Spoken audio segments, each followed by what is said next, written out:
Alright, we have today this beautiful 2D animated fire VFX. Now we created this on Blender, but since it is frame by frame animation, you can do it in many other softwares, as long as it allows 2D animation and a little glow effect, as you can see. Now, to explain this tutorial, or to teach you how to do it so you can master it, showing you what to draw on every frame, just like I did on my previous tutorials where we made lightning strike, it's pretty much useless for this particular case. That's because fire, to look good, the shapes are really abstract and precise. So instead, to teach you how to do it, I'm just gonna give you this Blender file and also an MP4 file that you will find on the description of the video. They are both Gumroad free downloads, so while you get those, I'm gonna explain the theory of this file so you can understand and master what I did here. So as you can see, we have our stroke object right here, and it has 4 layers. So the first layer is the background, that's the fills. As you can see, it's just a dark gray rectangle. We make it disappear. The glow also disappears because there is no more contrast.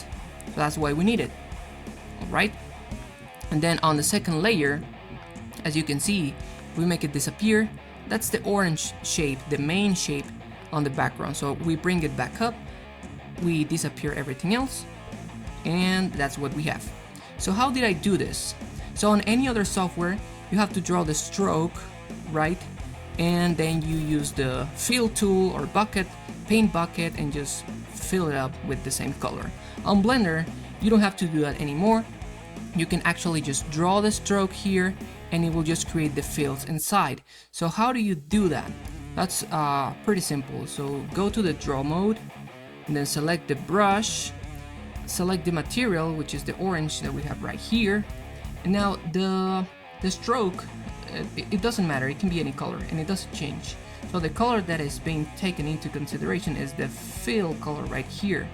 As you can see, if I change it, the fire changes. It's pretty cool, right? So let's undo.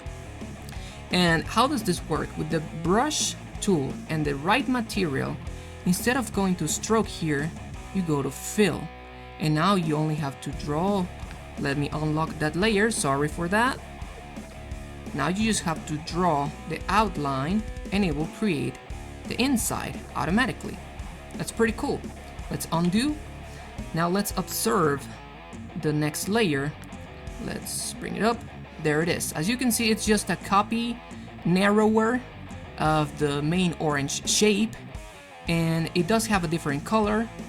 Same brush technique, brush and fill, but it has this material, which is pretty much, as you can see, mustard yellow, I believe, and it has this holdout option active to work with the glow effect that I'm gonna explain later on, because if it doesn't have this option, boom, there is no glow.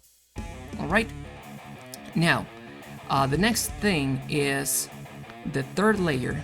If I bring it up, as you can see, it creates an illusion that it's a hole, as if we deleted something from the second layer, but we didn't. We actually just drew something on top of it with the same orange main color, same brush technique, and I just drew this shape.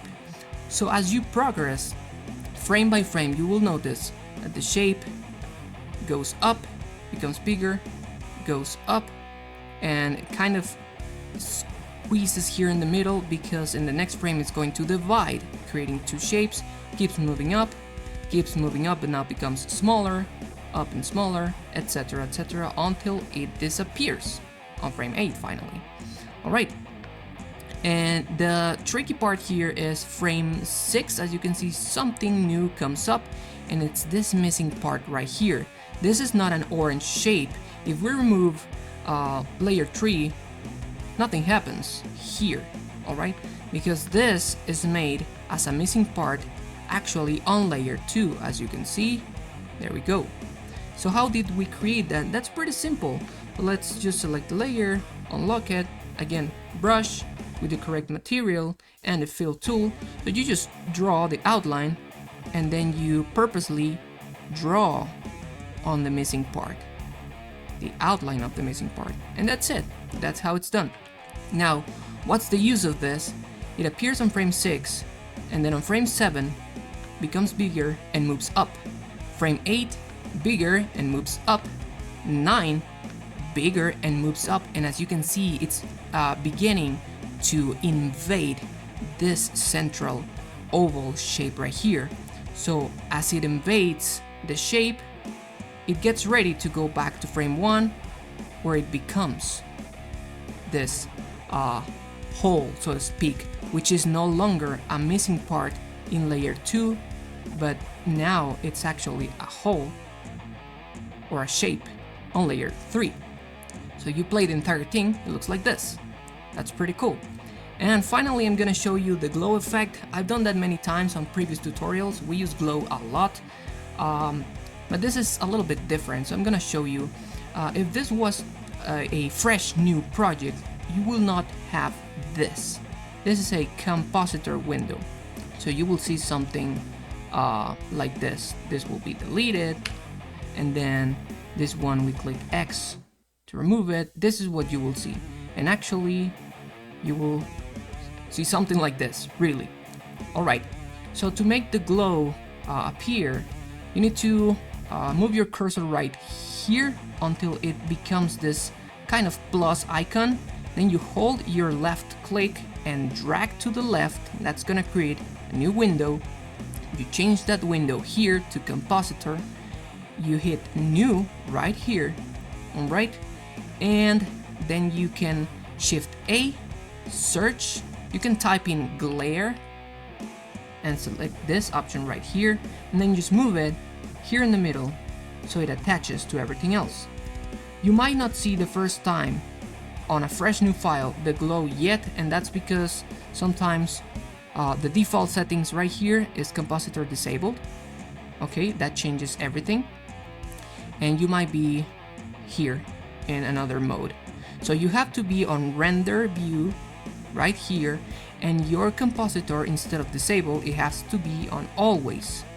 And again, the color that you're using to glow, which is in our case this one right here, is gotta have the holdout active, because if it doesn't, again, no glow. Alright, so once everything is set up like that, I'm gonna give you the exact settings. So that's pretty simple. Change streaks to bloom, change the strength to 4, which I believe is perfect for this project, change saturation to 2, and change the tint. Make a copy right here of this color, our mustard yellow, and that's more than enough. You can play with the strength, maybe make it 2, you can maybe make it 8, but I discovered that 4 is my favorite strength level. So that's that. This is it for this tutorial. Pretty much I would request or suggest that you try to redraw everything on a new stroke object beginning from 0, and try to replicate everything so that you can have this result. Remember that this file, so you can study it and copy it and repeat it and master it, is available for free together with an MP4 of this animation, so you can maybe import it into other software and you can copy it, right? As well on Gumroad, free links in the description of this video. So I hope this is useful in any way. Thank you for watching and liking and subscribing, and see you on the next video. Bye!